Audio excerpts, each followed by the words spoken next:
On the Privacy Corner this week, Healthline has agreed to the largest ever CCPA settlement over cookie consent, vendor contracts and purpose limitation.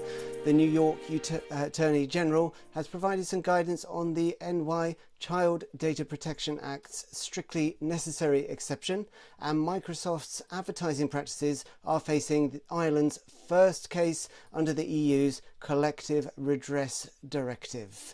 So first up, the California Attorney General has announced a proposed settlement of $1.55 million with Healthline, a health information website provider, over allegations that it breached the CCPA.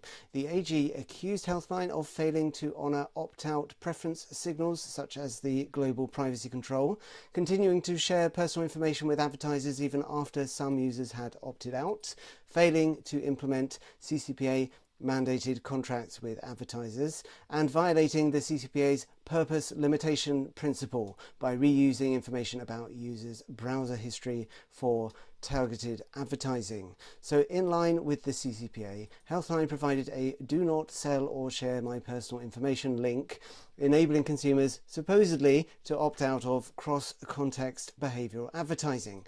And the company also provided a cookie banner that allowed users to toggle their advertising preferences.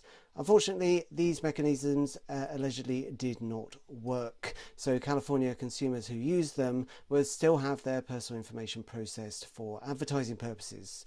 The AG said Healthline had not configured its website to properly respond to what's called OOPS in California, opt-out preference signals, so that's browser or device level signals that transmit a user's advertising preferences to a website. And as such, despite this triple protection, Healthline would still allegedly place up to 118 cookies on the devices of California users who had exercised their right to opt out.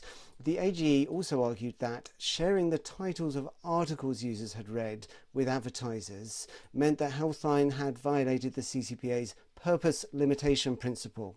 So this principle states that a business may only use personal information for purposes compatible with that for which the information was collected, or only for further incompatible purposes if it provided a CCPA compliant notice. So in other words, tell people you're going to use their data for something other than that for which you collected it.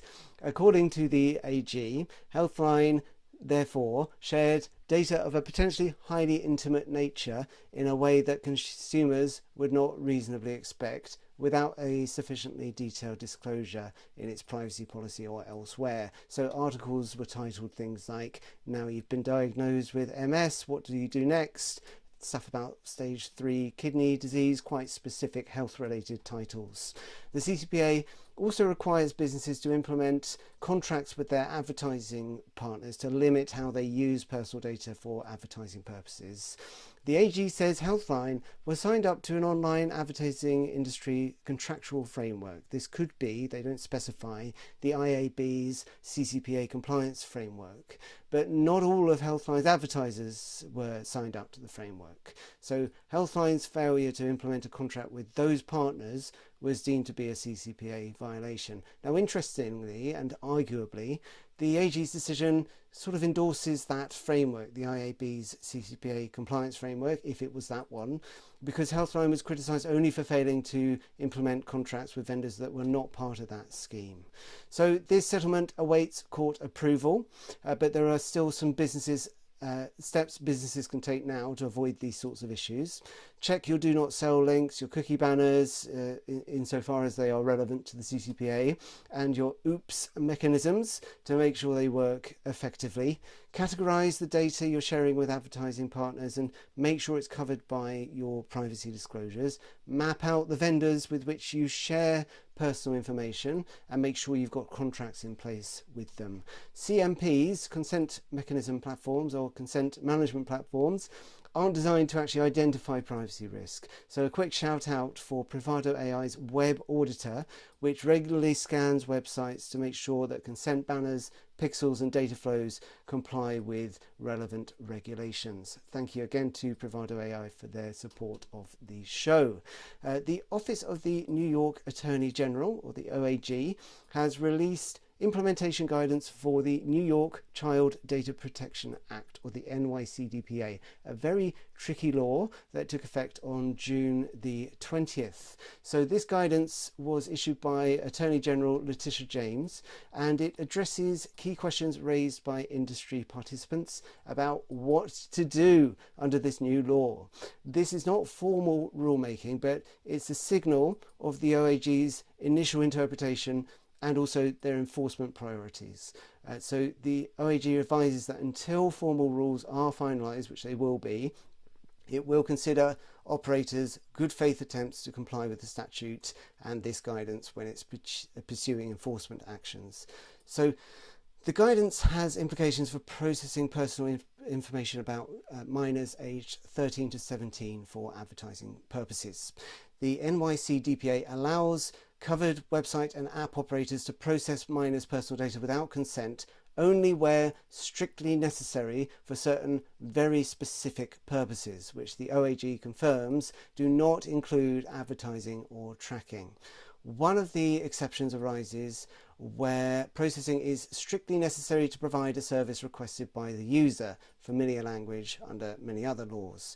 So the OAG confirms that this exception is not a loophole for tracking or advertising, and also notes that unlike under COPPA, the federal privacy rule, the NYCDPA's exception for internal business operations explicitly does not include activities related to marketing, advertising or research and development. So this means businesses can't rely on this exception to justify processing personal data for ad-related purposes for users aged under 13 to 17.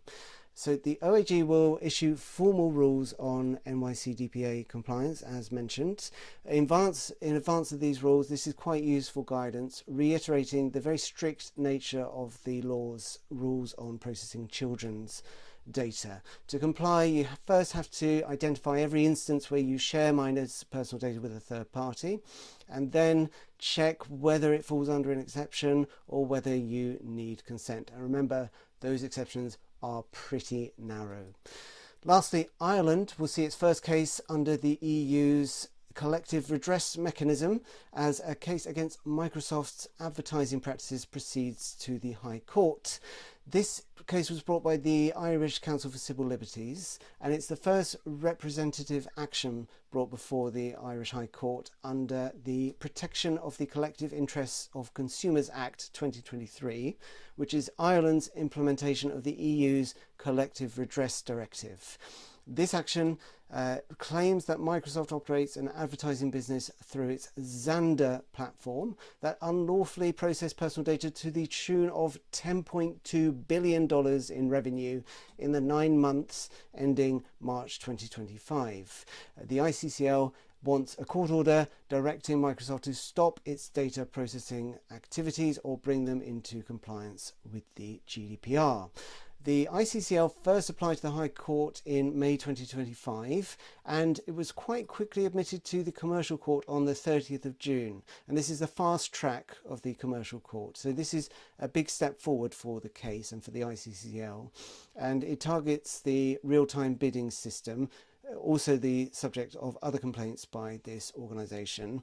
This is the Enforce unit within ICCL, led by campaigner Johnny Ryan, which characterises RTB as a huge data breach of millions of people's information. So according to the complaint, the RTB system broadcasts users' intimate secrets such as their relationship, work and financial status, and people working for ICCL posed as a data buyer, and they were able to obtain thousands of RTB data segments about people in Ireland, including highly sensitive information about whether a person gambles, their financial status, their debts, and even whether they work in a sensitive national security role. Ryan has described the RTB system as a black hole of data open to any malicious actor, and argues that Microsoft has no way of knowing what happens to the personal data after it is broadcast. This case is an important early test for the Collective Redress Directive in Ireland, which is of course one of the most important jurisdictions for data protection enforcement. This directive could be a big headache for big tech companies in particular, and people will be watching this case very closely to see what happens. So thank you so much, as always, for your time and attention, and to Privado AI for their support. This is the last Privacy Corner, and I just wanted to thank Privado once again for their help and support over the years. I will be continuing to put out videos on a regular basis, so keep an eye on my LinkedIn for that.